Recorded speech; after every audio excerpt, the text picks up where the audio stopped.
Lord Seventh, is a priest novel. This is an audiobook made by fans for other fans. Disclaimer. The main couple of the story is made up of two men.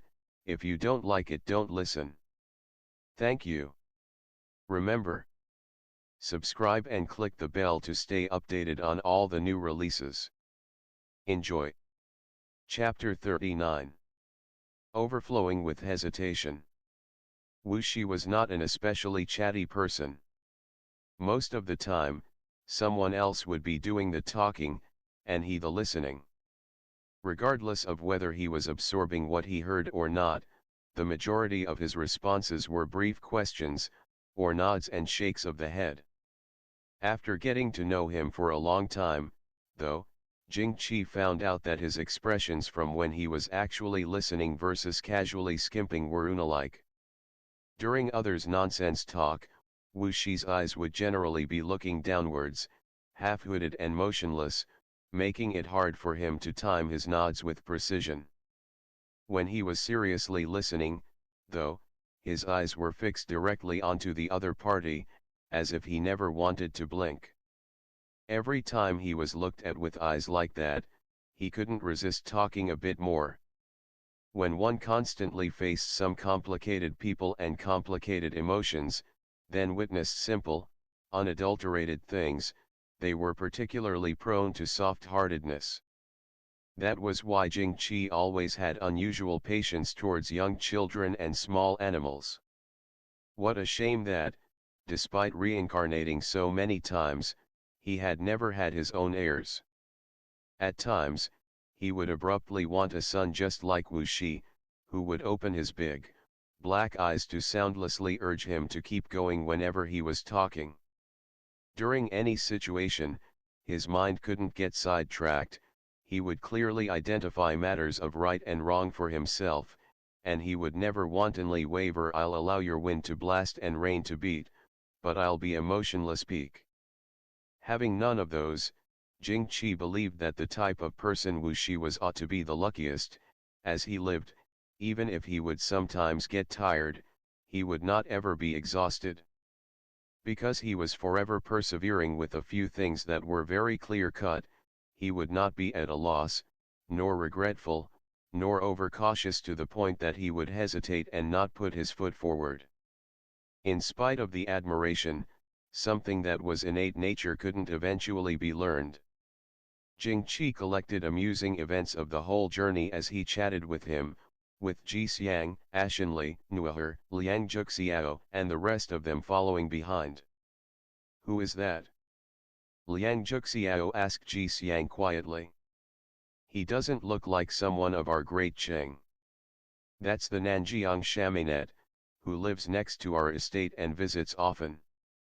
Liang Juxiao's eyes shone, and he couldn't help but feel a bit eager. He's the Shaminet? Isn't he the one that you said had awesome martial arts? Young Master Zhou has praised them before, too, Jixiang replied with a smile. His other skills are good as well. As it goes, those bottles of precious stuff that the prince had on hand were also made up by him. Hearing of his eldest sect brother Zhou's issue, Liang Juxiao promptly seemed to get injected with chicken blood, and he itched to rush up and compare notes with Wuxia. Then, he heard the latter half and couldn't keep from being astonished. Oh, that drug that put me down when a little bit got on me. The two were trailing them not closely and in hushed voices, but Wuxia had extraordinary hearing. He hadn't been paying attention at first, but once he caught this, he couldn't resist turning his head with a slight crease of the brows. Who is that one? Zhou's Isha's younger sect brother. He helped me out a lot with this. Oh, right. Jixiang, when I go into the palace later, you don't need to follow. Bring young Master Liang back, have people entertain him properly, then send someone to invite young Master Zhou to talk with him. Jixiang nodded and affirmed. Wuxia was yet unsure. Was there any place unclear in the usage of them that I wrote for you to harm him by mistake? Jing Qi shook his head and bust out laughing. Liang Juxiao's face went thoroughly red, but he was a straightforward person. Before Jing Qi could speak, he stammeringly explained the matter, sneaking a peek at Jing Qi as he talked.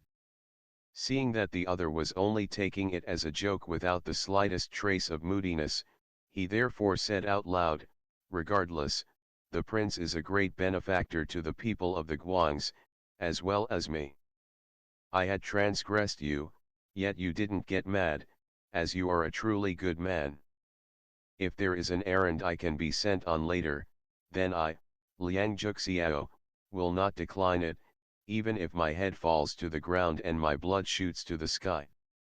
Both Nuaher and Ashenli's mouths were wide open.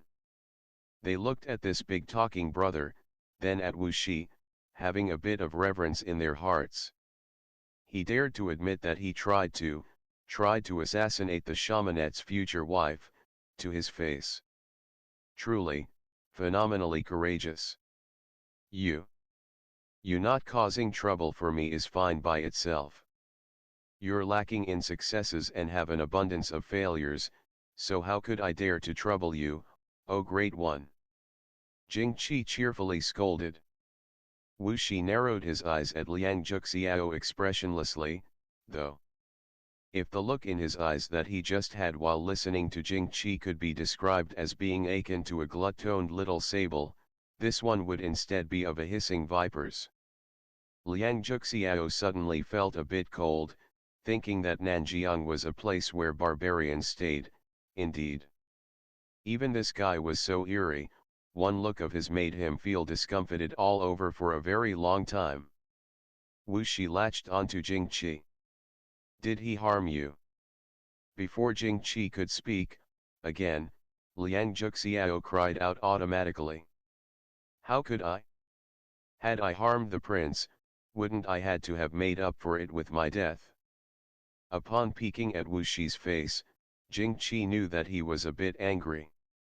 Afraid that he would split hairs over Liang Juxiao being some kind of villain, he consequently gave a laugh. It was a misunderstanding, just about. I got to experience Hero Liang's practiced face-changing arts, so it was worth it. That was the truth. Zhou's issue was even more practiced at it, able to switch out his face like a carousel lantern, but he generally seldom turned himself female. On the occasions he did, they were only in the category of haggard village women, and not like this guy, who displayed originality by turning himself into a major beauty.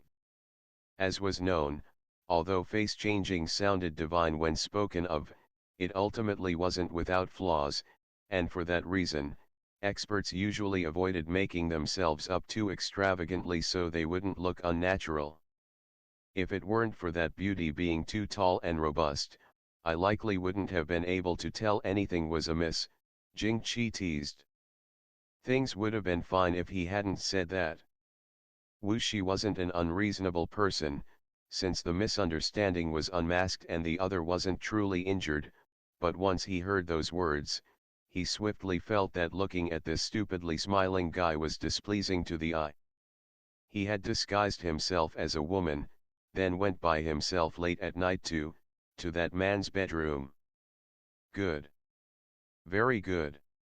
Hence, that very night, Liang Juxiao almost puked and trotted himself half to death. The following day, he got a whole body rash, and the fact that it wouldn't be going down for a few months would temporarily go unmentioned. Even Zhou's issue, an old Jianghu couldn't tell what had befallen his sect brother, and merely took it as him being unadapted. Anyways, Jing Qi returned to the estate on the same path as Wuxia, hastily changed his clothes, then went to the palace. Junior eunuch Wang Wu welcomed him, a heap of smiles on his face. The emperor invites you inside, prince. Jing Qi walked to him, beaming, then passingly fished out a hefty pouch from his sleeve and handed it over. Thanks for your trouble, eunuch Wang. We haven't met for over half a year. The emperor is in good health and eunuch Xining is getting older, So you've had a lot of work, eh? Wang Wu hurriedly denied this with deference. Waiting upon the emperor is a boon that the slave has cultivated over several lifetimes. How could I claim it to be work? The emperor has just awoken from an afternoon doze, so his energy is currently rather high.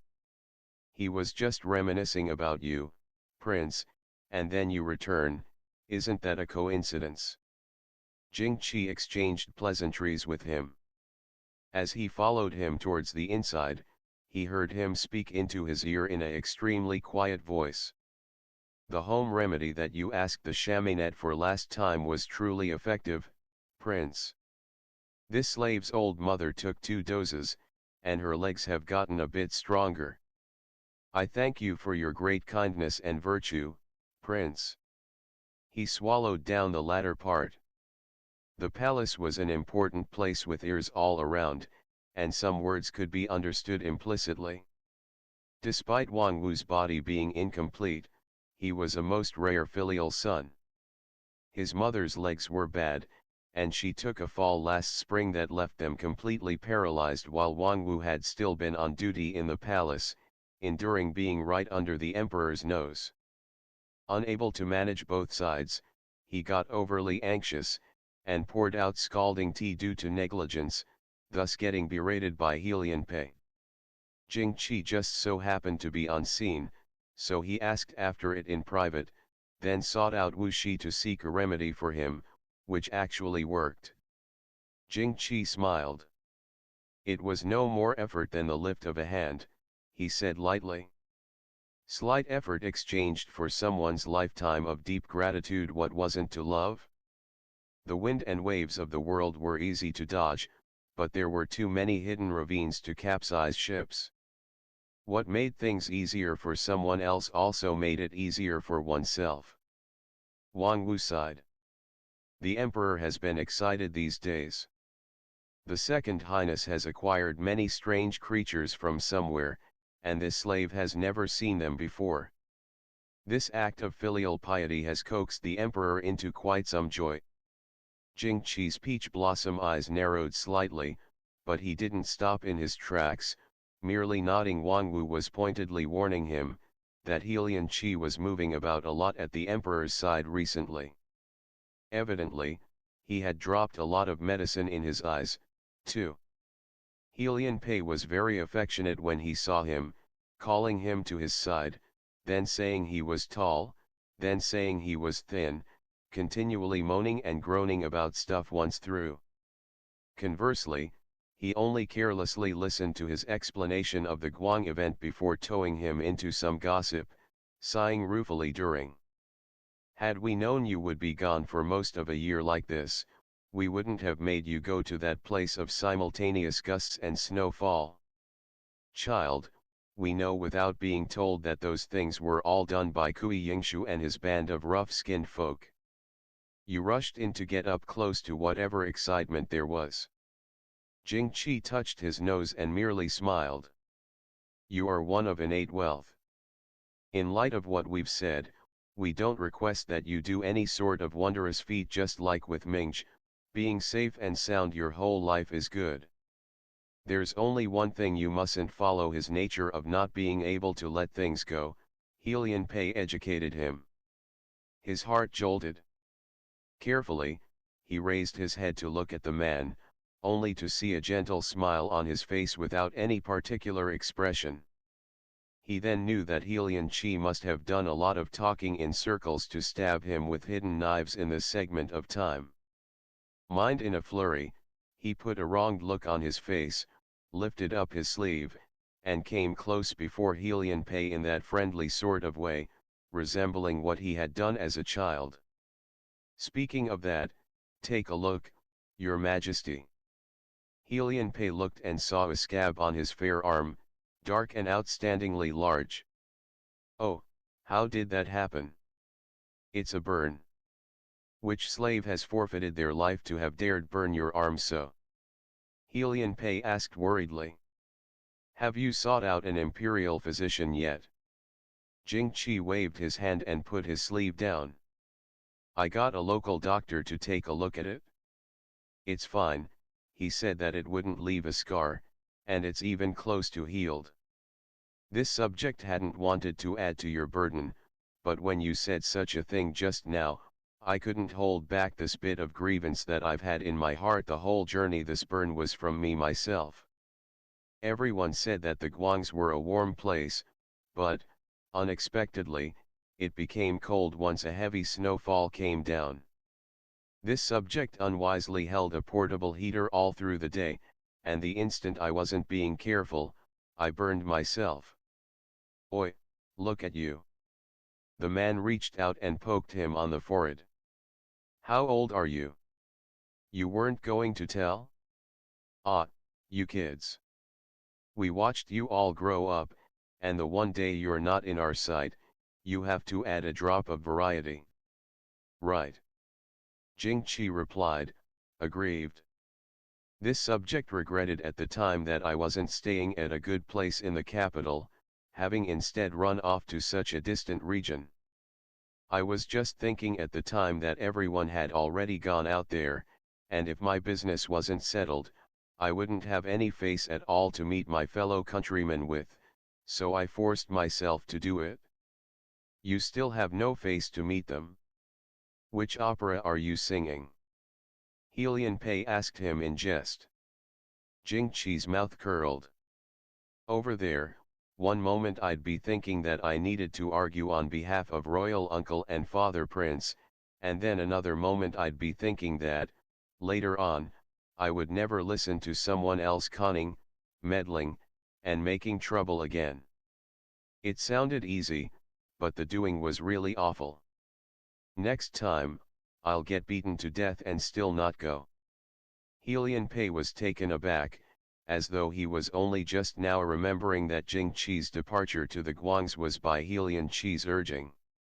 All of a sudden, he had nothing to say.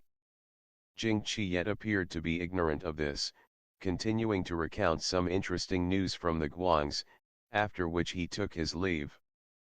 Quietly, he let out a sigh of relief. The mark on his arm was from before leaving on the trip.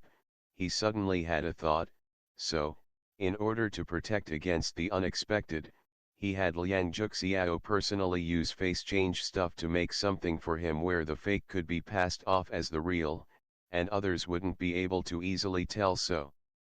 Against expectations, his worry had come true. Sure enough, keeping one's monarch company was akin to keeping a tiger company. In the heavenly family, there was no such thing as father and son, to say nothing of an unverified foster son. He abruptly recalled that, in his previous life, Helian Pei seemingly didn't have gripes with him. Back then, his mind was entirely devoted to Helian Yi, as if every other thing up in heaven and down on earth aside from him was no more than a thought.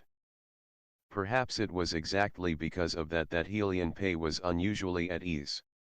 In this lifetime, everything was instead too precise, and it narrowly became a pitfall. End of the chapter. Stay tuned for more BL.